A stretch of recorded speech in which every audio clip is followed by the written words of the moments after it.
भक्तों राम राम, राधे श्याम। भक्ति भाव विद रेणु रस्तोगी चैनल में मैं आपका स्वागत करती हूँ। तो जिनका आज जन्मदिन है उन सभी को हार्दिक शुभकामनाएं, और जिनकी मैरिज एनिवर्सरी है उन सभी को भी हार्दिक शुभकामनाएं। तो आशा करती हूँ कि आप सब कुशल मंगल होंगे। तो आप सभी को हैप्पी न्यू ईयर की हार्दिक शुभकामनाएं हमारी लाडली जी की ओर से और हमारे लाला की ओर से।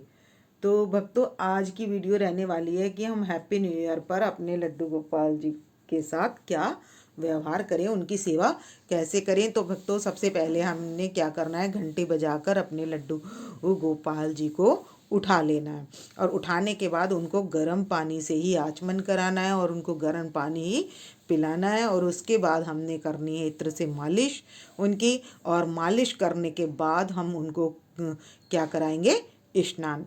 तो स्नान कराने के तो स्नान करा लेंगे। स्नान कराने के बाद उनको पहना लेंगे हम वस्त्र आभूषण, और उनको अच्छे से तैयार कर लेंगे। तो मैंने ये इनको कपड़े पहना दिए हैं और वो सिंहासन इनका तैयार कर लिया है, और इस सिंहासन पर हम इनको अपने लाला को विराजमान कर देंगे दोनों को।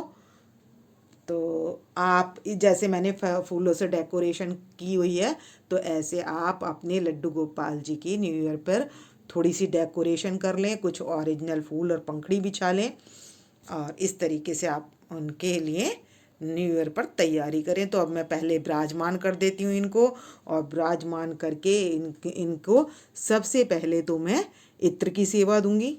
तो अब इनको विराजमान कर लेते हैं। तो भक्तों आप जब इत्र की मसाज कर लें तो इनको इस तरीके से कवर करके और इनको बिठा दें। तो अब मैं सभी के इत्र से मसाज कर लूँगी। अब राधा रानी के और कन्हैया जी के सभी के मैं इत्र से मसाज कर लूँगी, फिर कराएंगे स्नान। तो आप देख सकते हैं तीनों इत्र लगवा कर कितने खुश हो रहे हैं हमारे लड्डू गोपाल जी भी और राधा रानी भी और बिहारी जी की। इनकी इत्र सेवा हो चुकी है। अब मैं लाऊंगी कढ़ाई में करके गर्म पानी, और आप इसमें पंचामृत से भी स्नान कर सकते हैं, करा सकते हैं, और शंख में दूध से भी अभिषेक करा सकते हैं। तो मैं करा रही हूँ दूध से अभिषेक, और उस दिन कराऊंगी मैं पंचामृत से अभिषेक। तो अब तैयार पानी लेकर आती हूँ मैं, गर्म पानी। तो भक्तों सभी स्नान के लिए रेडी हो चुके हैं, और अब हम करा देंगे स्नान। तो ये हो जाएगा अभिषेक। तो हम अब सबका अभिषेक करा देते हैं। तो ये स्नान कर चुके हैं, और हमारे छोटे लाला भी कर चुके हैं स्नान। सबका स्नान हो चुका है, और अब राधा रानी भी कर लेंगी स्नान। तो भक्तों पर रात का जल हम बेलपत्री या शमी का वृक्ष छोड़कर बाकी किसी भी पौधे में ये जल पौधों में डाल देंगे। तो मैंने तैयार करके इनको सिंहासन पर कर दिया विराजमान दोनों को, और अब कर देंगे हम इत्र की सेवा। तो मैंने यहाँ पर इत्र की सेवा कर दी है, और इसके बाद हम इनको दिखाएंगे, इनको बांसुरी लगाएंगे, और बांसुरी लगाकर इनको मुकुट पहनाएंगे। तो ये मैं इनको बांसुरी धारण करा दूंगी दोनों को। ये हमारे छोटे लाला हैं, तो इनको भी हम यहाँ पर इनके पास भी हम इनको बांसुरी लगा देंगे। तो देख सकते हैं इस श्रृंगार में हमारे लड्डू गोपाल जी कितने सुंदर लग रहे हैं। तो आप बता सकते हैं कि आपको अपने लड्डू गोपाल जी का श्रृंगार कैसा लग रहा है। तो भक्तों कुछ लोग हैप्पी न्यू ईयर पर क्या कर रहे हैं, वृंदावन नहीं जा रहे हैं, तो नए लड्डू गोपाल जी को ला रहे हैं। तो भक्तों नए लड्डू गोपाल जी को जो आप ला रहे हो, तो उनको क्या करना है, उनको अपना स्वामी मानना है। तो हमें अपने लड्डू गोपाल जी से कोई ना कोई रिश्ता बनाना है, तो हमने उनको अपना स्वामी मान लेना है। हमारे लड्डू गोपाल जी स्वामी हैं और हम इनके सेवक हैं। तो इस भाव से की गई सेवा भागवतिक सेवा कहलाती है, जो भगवत क्रम के अनुसार। तो इसमें कुछ विशेष नहीं करना होता, जो काम करना हो करेंगे हम वो अपने भगवान के लिए करेंगे। जैसे कि अब हमने इनको श्रृंगार करा दिया, इनको दर्पण दिखा देंगे। तो और उसके बाद हम क्या करेंगे, इनके लिए जैसे भोग प्रसाद बनाने जाएंगे, तो जो रसोई की व्यवस्था है वो भी हमारे लड्डू गोपाल जी के लिए है, और जो कुछ बना रहे हैं वो लड्डू गोपाल जी के लिए बना रहे हैं हम अपने, या राधा रानी जुगल जोड़ी सरकार सभी का भाव सबके लिए एक ही है। तो जितने भी हमारे और जो पूजा जितने भी पूजा घर में हमारे भगवान हैं, तो हम उन सबके लिए भोग बना रहे हैं। तो अगर और राधा रानी की रसोई में अब हम बनाने जाएंगे भोग। तो इस तरीके का हम भाव रखेंगे, जो भी कर्म करेंगे तो वो भागवतिक कर्म हो जाएगा, क्योंकि हमने भगवान को अर्पण कर दिया। और जैसे अगर हम कोई बिजनेस करते हैं, उसके पैसे भी जो मिलते हैं कि भगवान हम आपके लिए ये कर्म करके आए हैं और ये उसके पैसे हैं, तो उससे क्या होते हैं, घर की लक्ष्मी में बरकत होती है और घर और हमारा काम जो है वो सेवा जो लगती है वो भागवतिक सेवा हो जाती है। तो कोई विशेष इसमें कुछ काम नहीं करना होता, बस जो कर किया वो भगवान को अर्पण करना है। और हमने बुरे कर्मों से बचना है, अभक्ष्य पदार्थ नहीं खाने हैं, और हमने सात्विक भोजन करना है और सात्विक ही भोग लगाना है, और हमें जीवन भी सात्विक बिताना है। और हमने इनके को भजन कीर्तन भी इनको सुनाना है। चाहे हम इन राधा राधा नाम लें, तो जब हरि ही हमारे राधा नाम लेते हैं, तो फिर हम राधा राधा सुनाएंगे तो हमारे हरि बहुत प्रसन्न होंगे। इसलिए हमें राधा राधा नाम भी इनके सामने लेना चाहिए। तो नाम का कोई विशेष प्रावधान नहीं है कि हम उनको रसोई में जा रहे हैं तो हम नाम नहीं ले सकते, या हम इनकी सेवा के लिए कोई भी कर्म करने जा रहे हैं तो हम नाम हर जगह ले सकते हैं। तो अब इनको हम दर्पण दिखा देंगे सबसे पहले। तो ये हमारे हरि जो हैं वो दर्पण देख रहे हैं। तो हमने अपनी हरि को दर्पण दिखा दिया है। और अब इसके बाद हम कर लेंगे आरती। तो हम अपने मंदिर में भी सभी की आरती करेंगे और अपने लड्डू गोपाल जी की भी आरती करेंगे। तो उससे पहले मैं यहाँ पर एक दो सखियाँ कुछ थोड़ी सी तैयारी कर देती हूँ।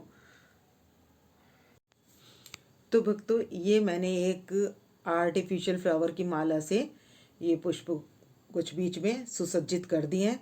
तो इस तरीके की हम डेकोरेशन कर सकते हैं, या आपको और भी फूलों से अगर डेकोरेशन करनी है तो आप इस तरीके से इनको डेकोरेशन कर सकते हैं। ये देखिए काफ़ी सुंदर लगता है ऐसे।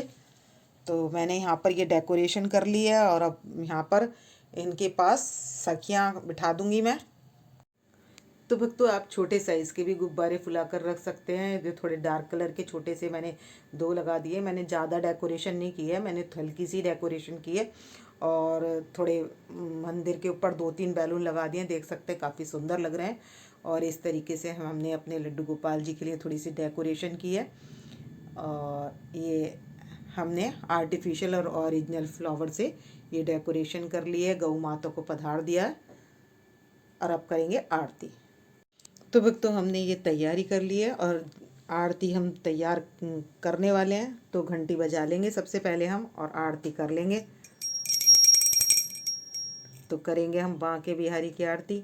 बांके बिहारी तेरी आरती गाऊं, हे गिरधर तेरी आरती गाऊं, आरती गाऊं प्यारी तुमको मनाऊं, हरि चरणों में शीश झुकाऊं, बांके बिहारी तेरी आरती गाऊं, हे गिर।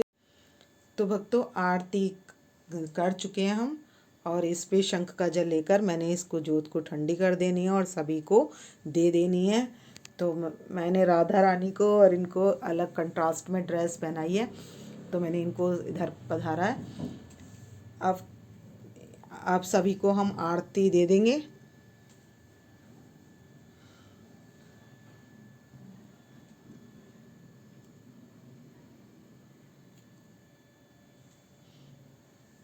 तो हमने सभी को आरती दे दी है।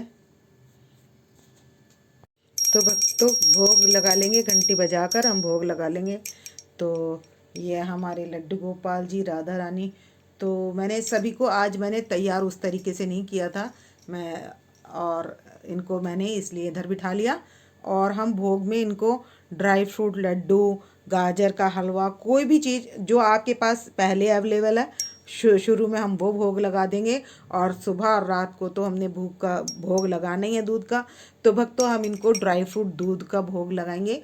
इसके और जो हमने सबसे पहले इनके पास ये भोग लगा दिया है, तो ये भोग लगा लेंगे। फ्रूट्स वगैरह आप कुछ भी भोग लगा सकते हैं सुबह सुबह इनको, जो भी आपके पास अवेलेबल हो। उसके बाद हम रसोई में जो पकवान बनाएंगे, पूरी कचौड़ी वगैरह, तो उसका भोग लगा सकते हैं। और बाज़ार से हम मिठाइयाँ मंगा कर भी भोग लगा सकते हैं। तो अपने लड्डू गोपाल जी के साथ की हम सेवा न्यू ईयर पर इस तरीके से कर सकते हैं। तो यदि आपको मेरी वीडियो पसंद आए तो प्लीज़ लाइक करें, सब्सक्राइब करें और शेयर करना ना भूलें। और आज का इनका श्रृंगार और इनकी ये डेकोरेशन आपको कैसी लगी। और गौ माता वगैरह सभी इन्हीं के पास बैठी हुई हैं। गौ माता इसलिए बिठाते हैं कि गौ माता जो है सबका भरण पोषण करती है। तो दूध दही माखन मिश्री सबकी जो व्यवस्था होती है वो गौ माता से होती है। तो इसलिए हमने इनके पास गौ माता भी पधार रखी है। तो मिलते हैं नेक्स्ट वीडियो में। भक्तों राम राम, राधे श्याम।